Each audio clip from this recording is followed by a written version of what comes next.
Welcome in to the Bobby Carpenter Show. I got my man Joshua Perry as we're now post spring game, couple weeks. Portal combat season is here, getting all that going. How the Buckeyes are looking there, and maybe it looks a little better than what people thought. Got a little draft talk coming up. We've got our tailgate talk questions from listeners, which we always love to answer your questions of what those are each and every week. And then also with that, we got a big guest today coming up here in our second block, and maybe we'll even convince him to stay for the third, Mr. Lathan Ransom, senior safety at Ohio State. On his decision to come back, I think Joshua was a very, very big one. But let's start off with this. Portal combat is here. The transfer portal is open. Buckeyes in this recent portal iteration, they lose Dallin Hayden, their third running back who we watched, I think he had close to 500-600 yards this freshman year, looked pretty good. Redshirted last year. Quinshon Judkins coming in, changed some things. Tony Alford leaving, changed some things. So he announced he was going to enter the portal, didn't practice the last week of spring ball. And then also now Cedric Hawkins, cornerback out of Florida, going to be a sophomore. He announced that he's going to get in the portal as well. But let's start with the big story there with Dallin Hayden getting in the portal. Kind of got buried leading into spring, but in the spring game. But kind of your thoughts about this. Where do you think he's going to land? How do you think it kind of impacts this running back room? Yeah, I mean, I was a little bit more concerned about Dallin Hayden exiting before I watched the spring game, last week, and I felt confident because it looks like there's some good depth there, and of course, if the top two guys can stay healthy in that running back room, everybody feels really good about what's going on there. It's unfortunate for him because I know that he wanted to play the long game there, but there comes a certain point where you say, I got to play ball, especially if you want to make it to the next level. The only way to do that is to be on the football field. So I'm hoping for the best for him because you certainly saw flashes of that talent there. And I appreciate young people who are willing to be patient in this day and age. In terms of landing spots, I'm not exactly sure. And the spring portal is a tougher one to navigate because, teams, I think they're looking for starting level players in, the postseason portal. And then the spring, if you could snap up a really good player, you feel like you're kind of getting lucky there. Everybody's got their roster shaping up, so you're looking for more depth pieces. So again, probably a situation where he's going to have to go in and really try to earn it. Again, I'm not sure if he tries to get closer to home. I know people were thinking Tennessee might be an option there. It doesn't seem like there was a lot of momentum for that. And so I think it's a little bit of a waiting game, but whoever gets him, I think they're going to get the right type of guy in their running back room. What I mean by that is somebody who's willing to do the work, somebody who will understand that walking in the door, nothing is expected and everything's earned. Absolutely. You're getting a high quality human, which is one of the things you always worry about in the portal, what type of guy you're getting. I would have said Dallin Hayden was probably the number one running back going into the portal, even though Joshua, he didn't have like a large body of work and film, which I think is good. I mean, he doesn't have a lot of wear on his tires. But then Oregon State's running back, Damian Martinez, also hopped in. Obviously, very, very talented player as well. So I would say those two guys, if you're in need of a running back, I mean, those are the two guys that you would be looking at based upon who has entered the portal thus far. There was the expectation, Joshua, that there was going to be, I thought, between 5 and 7 players get in the portal.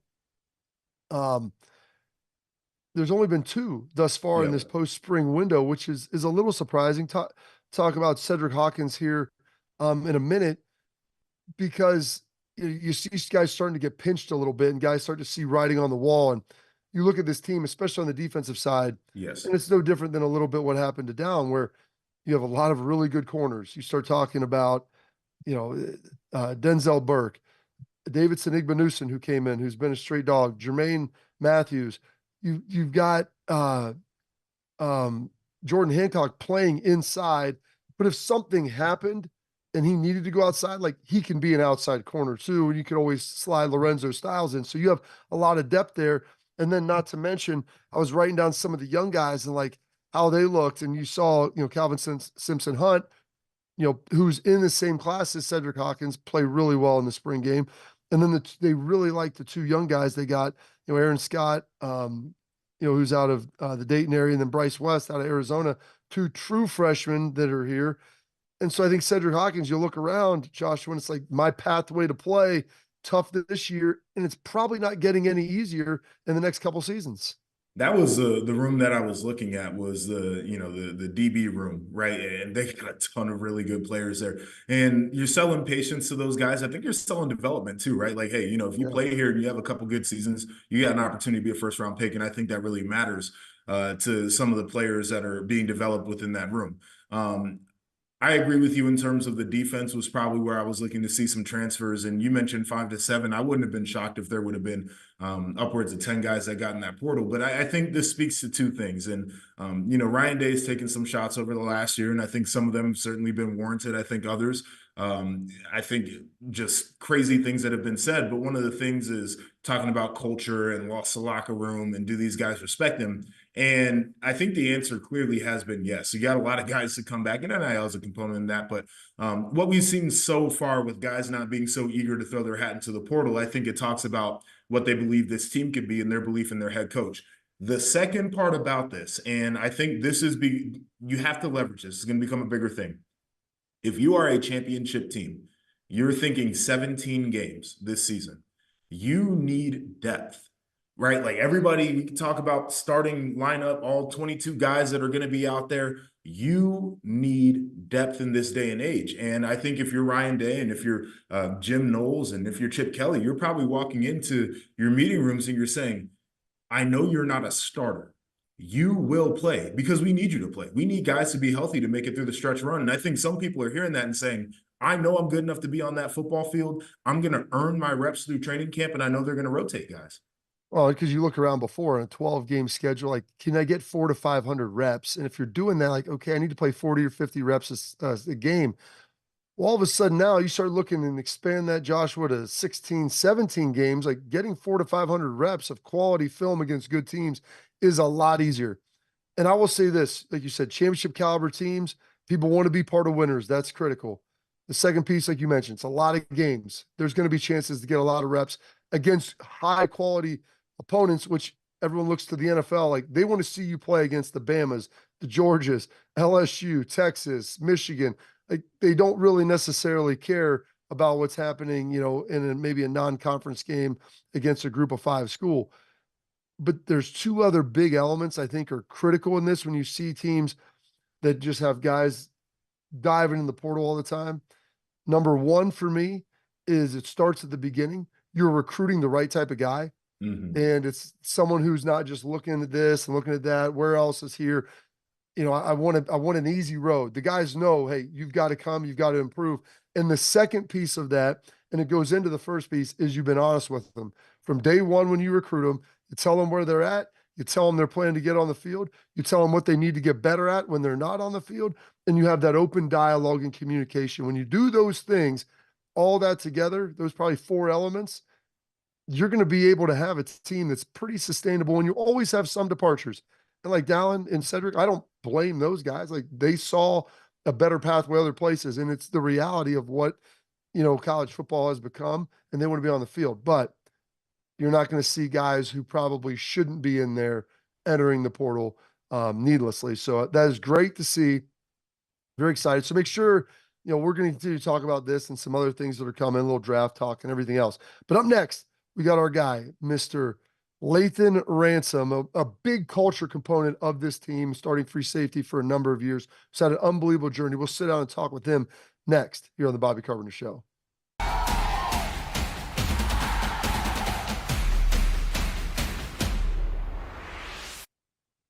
All right, welcome back into the Bobby Carpenter Show, featuring my man Joshua Perry. And pleased now to welcome in one of my favorite players who I've got to watch his career transpire over the last 5 years, Mr. Lathan Ransom, joining us now. And Lathan, welcome into the program.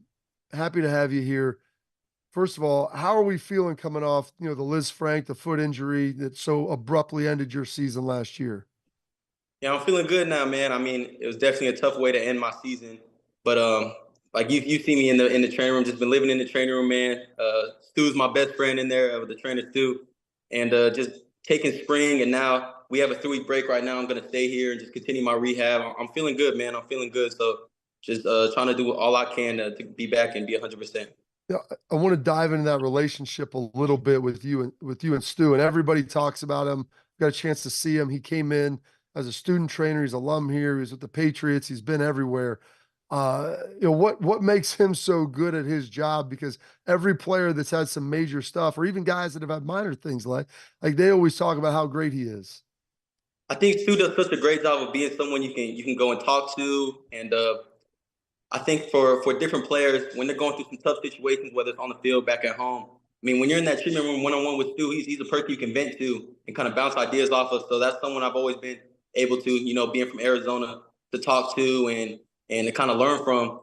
And I think just with me personally, I mean, as much effort as I'm putting in my treatment, man, he's putting twice as much effort to try to get me back as fast as possible, get me back to be as strong as I was, man. So man, I love Stu. Me and my dad always joke about, man, Stu's gonna be in my wedding. Whenever my wedding happens down the future, man, he's gonna be there, man.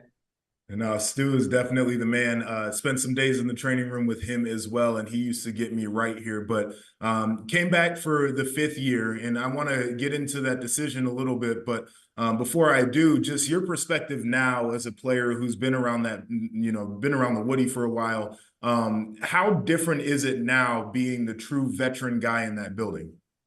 Man, it's really different. I think back just looking now, I'm gonna just talk about the DBs at first. The relationship that all the DBs had this year, especially, man, it's unlike any other I've been a part of, man. The leaders between me, Denzel, IGB, Jordan Hancock, dudes like that, really taking that leadership role and making sure that we hold everyone accountable. And we make sure we, as the freshmen, know every day, man, when you step on that field, you're putting on for BI, you're putting on for the Silver Bullets. And I think what I've learned from when I first got here is you can't take any of these days for granted. Like every day you're going in, it's a job. You're going in as a job. You're going in to handle business. And I think I always tell the younger dudes, the faster you guys grow up and realize that you're not just here to be in college and enjoy the cause. Now you're here for a business. You're here to go in every day and do your dues, man. And that's one thing that I've learned. I try to instill into the young dudes. So, but yeah, man, I've learned a lot. Been through some adversity, man. So I've had a long journey. All right, so the opportunity presented itself to come back for the 5th year, and you're a guy we've all watched blossom on the field. I thought that you have made some really important plays, almost in an unsung way here, but now you get to the end of the season, you're looking at the NFL draft. Obviously, a dream for everybody, something that you want to achieve. You're also looking at an opportunity to come back to a place that you love, where certainly there's some unfinished business that we'll talk about here in a second. What went into your decision to come back to be an Ohio State Buckeye? I think just thinking about speaking from some dudes I know in the NFL that used to be Buckeyes here, and from players now, just don't leave college, don't leave Ohio State regretting things, regretting stuff that you couldn't accomplish, stuff that you couldn't do. And my biggest goal going into last season was beat the team on North was my biggest goal. Like that's people say that, but like that's all I wanted because I mean, since being here, I have no gold pants. Like that's kind of hard to say. And me and my friends always talk about when we talking to dudes that used to play, like you and Bobby, like we're having a conversation, but like it's hard to have that conversation knowing in the back of our head that we don't have a pair of gold pants yet. So it's hard to feel like we're really a part of that brotherhood yet without those pants. So I think just having that in the back of my head, knowing that, man, I really want one more shot. And I really felt like I could have made a difference in the game, and just having to watch it was extremely hard on me. So having that in the back of my head, and then being a captain is something that is a big goal of mine. So just having the opportunity to come back and hopefully achieve that, man, those were two things I had circled that I haven't accomplished yet and would love to do before going to the next level.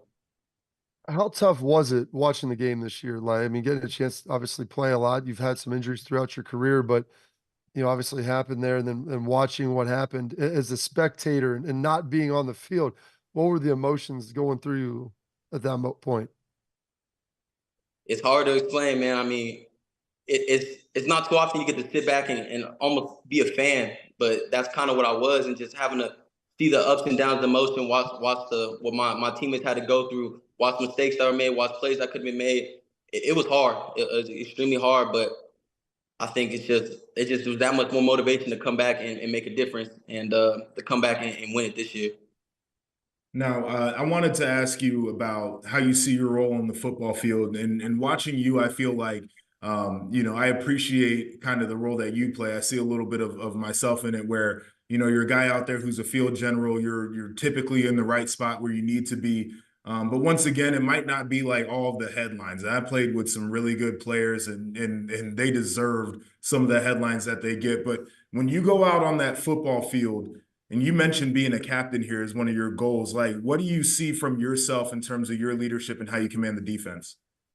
Yeah, so I'll say, like you said, I appreciate you saying those things about me, first of all. But I think at first, when I started playing the defense, I didn't appreciate that what you just talked about. Like I got frustrated as a junior, maybe like, man, I'm not getting the accolades I deserve, or I'm not getting the stuff I deserve. But and it took maturing, because then when you don't get those accolades, you start to press and you start to make mistakes that you normally don't make. So I had to learn from that, honestly. And when I stepped back and realized, man, if everyone on the defense just does their own job, those plays are going to come and the defense is going to play so much more sound.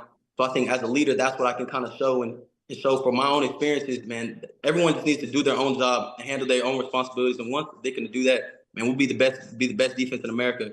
So I think by that, and then one thing I took from being hurt right now is just learning everything I can learn about the defense. Any position, a nickel, corner, trying to know what the D line, the front's doing, just to have as much knowledge as I can. So, like you said, kind of be that field general and kind of help everyone. And we need to make adjustments, or I'm seeing something to help the coaches, just to be an extra coach on the field. So that was my goal, and that's the leadership I feel that I'm bringing. You speak about that, the leadership and all the elements. Looking back on your freshman year with this, you're the young guy and you played early in your career before, obviously, suffering some injuries and different things have happened. What what do you take from those guys when maybe you were a freshman, sophomore, that group that was really talented, some of those leaders that you were around in the secondary and on the defense? Yeah, I always look at my favorite leader was Coop. Jonathan Cooper was my Mm. favorite leader when being here. He was just someone that obviously played great on the field, but someone that could really get everyone locked in when maybe the defense is a little rattled. He give us a speech and stuff just to keep us calm down, because I think that's the biggest thing of leadership that I want to learn from him and kind of instill this year, just having a more vocal, being a better vocal leader than just a leader that just tries to go by the way I act and the way I play on the field. Absolutely. Lathan, that's been fantastic. You got time to stick around a little bit longer? Oh, of course, man. I appreciate y'all, man. This is I really look up to you, to Bobby and Joshua, man. You guys are two guys that I want to take after football and be like this. So this is fun, man. Let's keep it going. Perfect, perfect. Well, we'll take a quick break here. More with Lathan Ransom on the Bobby Carpenter Show after this.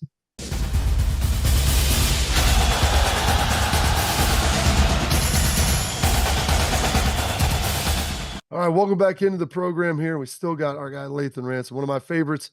I've seen you, Lathan, and watched you kind of evolve and grow, but you're a West Coast guy. You come to this Ohio State, far away from family, from friends. You're traveling out from Arizona. And what drew you here? What got you to Columbus, Ohio to be a Buckeye? I think the history. I always love to tell people that. I mean, man, when I was first getting recruited, growing up, I didn't watch very much Ohio State football. Like you said, I was watching Oregon, USC, Arizona, UCLA, teams like that. So once I had got the Ohio State offer, my dad made it a way bigger deal than I thought it was. So I started doing my research, man, and started learning about the Silver Bullets and the history in this school. And it was just something I just wanted to be a part of.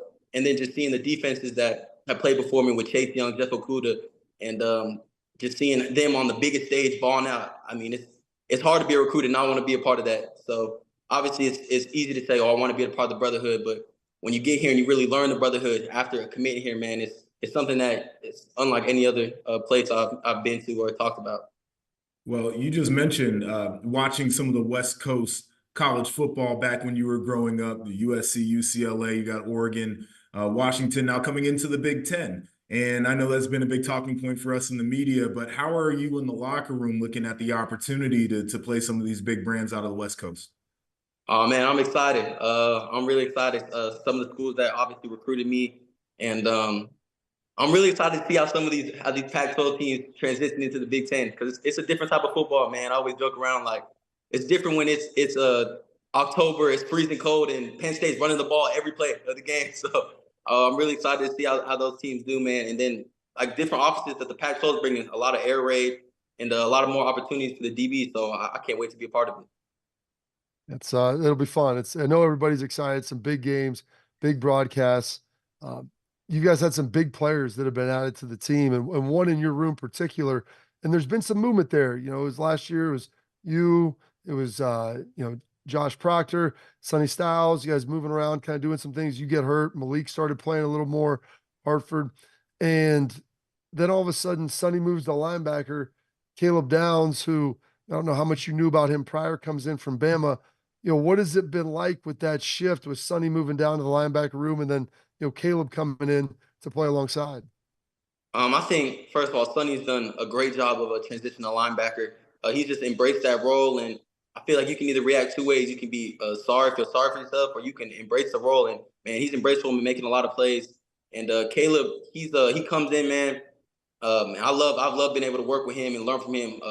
He's a sponge. He wants to watch as much film as anybody else. Live in the training room, get your body right. Live on the field, stay after. So being able to compete with him and play with him so far it's been a lot of fun, and I can't wait to see what we do on the field together. Well, here's the thing. One more piece on that is, do you feel more confident now that Sonny's the linebacker? I know that you love to do hit those guns in the weight room. Like nobody loves to do arms, Joshua, quite like way. But the thing is, I don't know if you had the genetics to be able to catch Sonny. And so now you can take that mantle back over.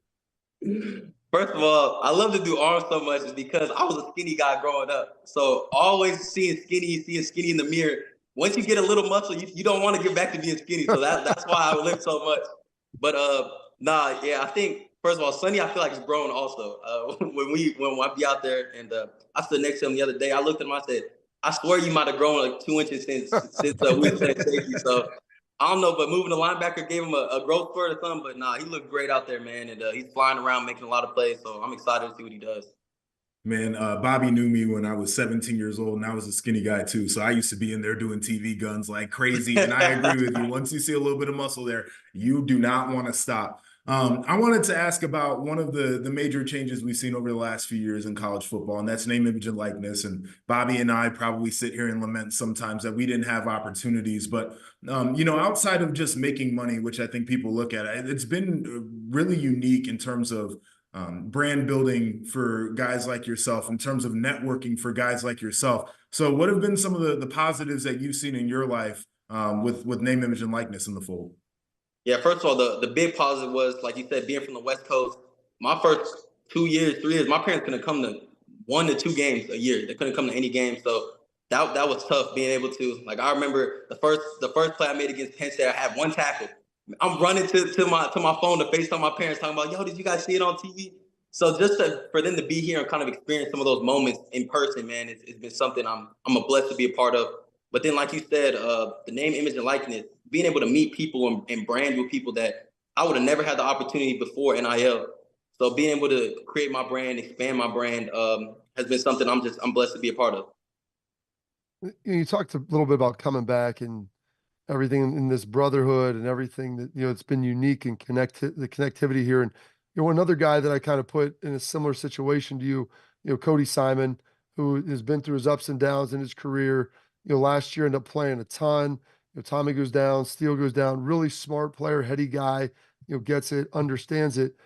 When you decide to come back and then you see, Cody coming back and then obviously Jack and JT, and were there conversations that happened? I mean, was there anything that was said between you guys that, not that you're all doing it together, but having a conversation about, listen, what's important and maybe what we want to accomplish? No, that definitely happened. I remember we had a big meeting in the team room, all dudes that had a possibility to leave, possibility to come back. And basically we kind of just talked about, like, we have an opportunity to come back and do something really special for this school, really special for this community. And we all agreed that if we put just selfishly some of our goals, our dreams that we had aside to come back and do something for the Silver Bulls, do something for Ohio State, I think that it was something that we all agreed was what we wanted to do. So that's the biggest example I've seen of the brotherhood since I've been here. So just to be a part of that, man, is special.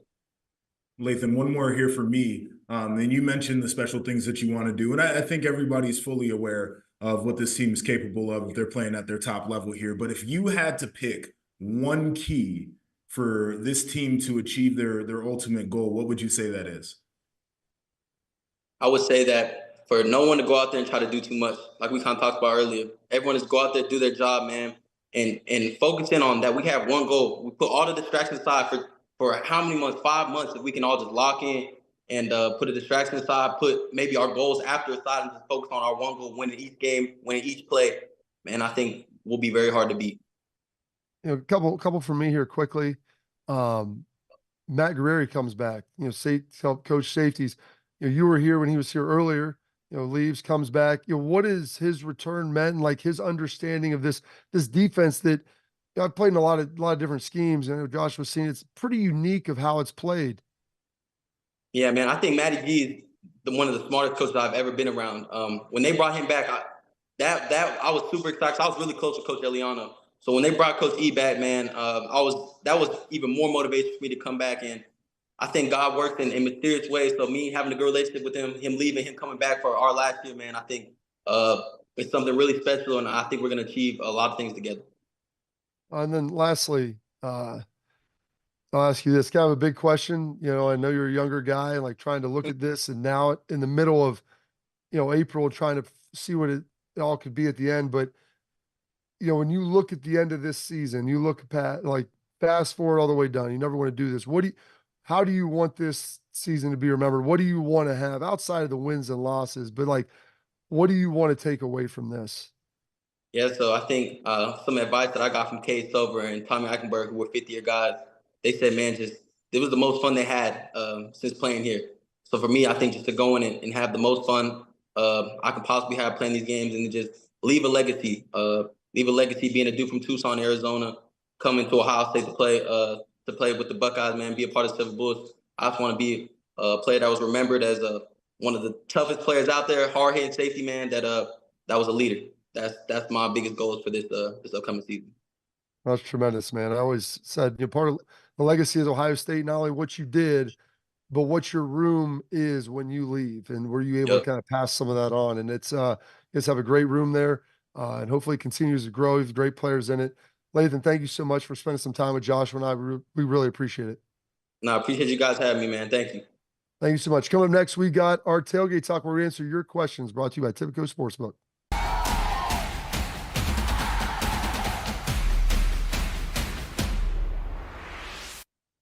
Welcome back into the show. And how great was that with Lathan? One of my favorite players, as Urban Meyer would always say. One of my all-time favorites. Love Lathan. He was mature from the jump, and you see that, and you see his story and everything that he's been through. But some big news, Joshua, on the legislative side of the NIL front. They've been trying to do stuff nationwide. We know that doesn't work. It's going to take forever, but individually, state bills have gotten things done, and that's why we're in this NIL situation and kind of a mess that we really are, to be frank about it. Virginia just passed a bill taking it to the next level, because none of the bills before and none of the NIL has a school been able to directly pay the player for NIL, not for their services on the field, but for something else. This bill with Virginia will allow them now to directly pay players coming from state institutions. How big of a movement is this to you? I think it could be huge. And I'm looking at, a lot of players that are coming in, and like guys and gals even are demanding, like a base salary just to be on the roster. The collective has to try to come up with. And I think this is an easy way to say, we'll get you involved in promotions and marketing with our athletic department, and we can assign a true value to that. And like every spot on the roster will have a value. And so I think from just a base standpoint, you can give yourself an advantage. The thing that I would like to see, honestly, and I know there are going to be some people who hear this and they are going to hate it, but I would like to get to a place where the schools are in control of name, image, and likeness funds, and the idea of the collective can disappear, because I think the collectives have really muddied the waters. I don't think that folks are truly being paid for what you would consider a name, image, and likeness. And I think in a revenue share, there's an easy way to come up with the structure of, here's what you get on the way in. If you are the quarterback, we'll come up with ancillary marketing opportunities for you based off of play. We could even get you some performance bonuses. Like if you're somebody who played more than we anticipated, you probably deserve a little bit more value out of it. And now the collectives aren't just creating numbers just to get guys on campus, which I think is kind of ridiculous. So I'd like to see a little bit more of that shift coming here. But the idea of schools being able to directly pay athletes is something that I think makes a lot of sense. And especially if we're looking at the conference that we cover in the Big Ten, a lot of money coming through. A little rev share never hurt. Well, and I think that solves all the problems. If you can get it in-house, you don't have to worry about any, and it's different at different schools, but the nefarious characters that you would have to worry about and not that all collectives are bad, but right. and not that it's just easier handling in-house. Now there's going to have to be some legislation that kind of handles that and deals with it. And I don't know the Title IX elements and how all that's going to work, but they talked about Virginia, this being the first step of hopefully becoming this to be nationwide, where we talked about the new deal that they just got for the 12 team playoff. It's going to be even bigger. It was like another 650, $700 million that's coming into the coffers. When you pay the players, then you can put restrictions around transfer, around different things. And I'm still for guys being able to transfer. I think one time is perfect without penalty. Sure. So that way you understand the consequences of what you're doing. But I think this is that next logical step. So hopefully this will incentivize.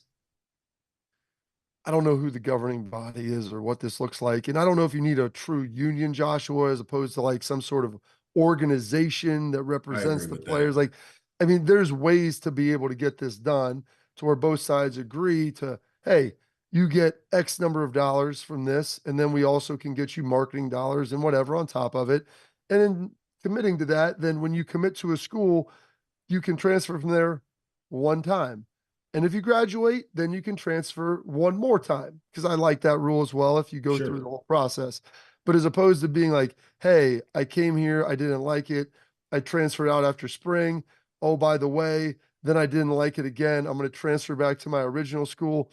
And also with the collectives, I brought up and I was talking to my local show and some XM about Jaden Rashada, the quarterback at Arizona State. I don't want him to be the new Tate Martell, but you feel like there could be some elements of that where, he committed to Miami or Florida first, one of the two, and like the collective, the 16 million or whatever kind of fell apart. And then he was let out of his letter of intent, went, committed somewhere else. And then he ends up at Arizona State and he's there and he plays some this year. And now he's transferring. It looks like he's going to go to Georgia. And so you get a situation where like you were really kind of, committed, letter of intent, school. I mean, this is all like one calendar year that all these things have happened. And so it's kind of wild and crazy to see how this has all transpired. And hopefully this gets it to the point where there's school control and it's able to progress in a more like just structured manner. Joshua, I'll give you the last word here. Yeah, and I'm glad you brought up Jaden Rashada too, because when I was, talking about collectives, like that's the thing that I'm thinking about. There have been some predatory things that have happened, some promises that haven't been fulfilled. And quite frankly, I think the collective model is really difficult because there's part of this where they're promising money that they don't necessarily have today. Yeah. They got to go fundraise to get it. And so there is this idea that the money might not actually be there when it's time to make payments. And so as easily as we can get around some of those issues and have a more controlled and structured environment, the better I think the sport is going to be. Favorite segment coming up next, Tailgate Talk, where we answer your questions, brought to you by Tipico Sportsbook.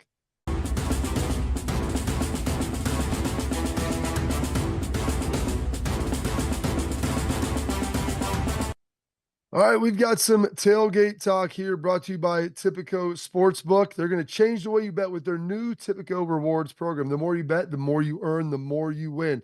And to celebrate this big play, we're holding our own company-wide contest to see which of our shows can climb the leaderboard to prove that they're the best bettors here at Big Play. The winning show, they may even give out some credits to their listeners each month. We'll see how that goes as the season progresses through the summer. But be sure to follow along with your favorite Big Play personalities on social media to lock in your bets with us all week long. Got NBA playoffs cruising along right now, so a lot of stuff to get in with some action right there. We'll see if the Cavs can take down the Magic and make everybody in Cleveland happy. Remember, it must be 21 years or older to gamble. Gambling problem? Call 1-800-GAMBLER. And first of all, thank you to everybody who's tuning in. We appreciate it. Whether it's on Bally's, social media, YouTube. Like, subscribe, leave comments. We're getting to all this. Hopefully continue to expand it. Had a great show today with Lathan Ransom. Super pumped to have him join. Josh, we got a question here coming at you, and this is kind of a unique one. Kind of a big picture question just for your career. What's y'all's favorite trash talking stories from your Buckeye days, or who was the best trash talker? This is always a fun one to visit. I played with a number of guys from Glenville. Devin Bogard, the guy, rest in peace, unfortunately passed in a house fire. One of the best smack talkers I have ever known. Chris Worley, all he did was run his mouth. Cardale Jones running his mouth. That's what those guys, they came out the womb talking smack. And so I think they were some of my favorites. There was also Darren Lee, who is one of the loosest cannons that I've ever known. And I was texting with him earlier today on the day we record this. And he's just like, you never know what you're going to get from old D Lee, but shout out to my guy. He talked smack to Lane Kiffin during the Sugar Bowl. Like he was on the opposing sideline yelling at Lane Kiffin. So I feel like I had the opportunity to be around some generational smack talkers. See, that's pretty good. Most of the guys who I played with throughout my career, like Schlegs would really talk trash. AJ was the worst trash talker of anybody. And he'll like self-admit that. He goes, guys would say stuff and he's like, I usually just drop like an F you and you suck afterwards. Like that was like the extent of what I had. Like people are like, hey man, I played some like Chris Gamble, first round corner, played 9 years in the NFL, great player. Like, man, was Chris a great trash talker? I go, I don't even think Chris talked on the field at all. Like he wouldn't say a word. I go, probably the best trash talker. Well, we check this. We did have Dante Whitner, and he falls in line with the rest of the Glenville gang, who always just it's all those guys. Like, I mean, Dante was like 5'10" maybe, and he was just like a little pit bull, but just always like chirping, dude. He's like the little Yorkie, like the lap dog, just always picking at everybody. He's this, he's that. I'm better. I mean, it was remarkable. But probably the other guy that was really good was Dustin Fox. And Dustin, super Christian guy in school, never cursed at anybody, but he's a white dude playing corner. And so he would just like drop that bomb on dudes when they'd be talking trash, this and that. And he's like, yeah, dude, you just got locked down by a white guy out here. And like guys would get so mad and be yelling at him. I remember other guys have to go and get in the middle. He just turn and walk away and like shrug his shoulders and just kind of laugh it off. But that was kind of the extent of our defense. Like Will Smith, it's crazy. You bring up Bogey, like Will Smith, the great Will Smith passed away, but didn't really talk a lot of trash. Like those guys were all just kind of let the play do the talking. Yeah, and, that was me. Like somebody somebody asked me if I was a trash talker, and I said, I was too tired. Like I'm trying to get the front set. I'm talking to the guys in the field. Like I don't have enough energy to do it after the play. There would be times where I would make a play and I would fake yell. Like they show the reaction shot and say, you gotta be doing all that. And there would not be a sound coming out. It would be a fake yell because I'm trying to conserve energy. Absolutely. I'm with you. When you got to make calls, which a lot of linebackers do, like there's not a lot of time to talk trash. D Lee can be over there running his mouth because you're just going to tell him what the call is. He doesn't have to worry and look over and try to figure that out. And I guess one last question too that people probably want to know: did Bosa talk a lot of trash? Because I don't think he was a big trash talker, if I remember. Bosa was very much the AJ Hawk of the group, where he would just look at a dude and be like, "Bro, I'm a first round pick. You stink. Don't even try to approach me right now." All right, coming up, we're going to wrap up the show. We've got some NFL draft news. It's coming up. It's this week. It is finally here. What do we think about some of the Buckeyes and where they're going to go? We'll find out here next on the Bobby Carpenter Show.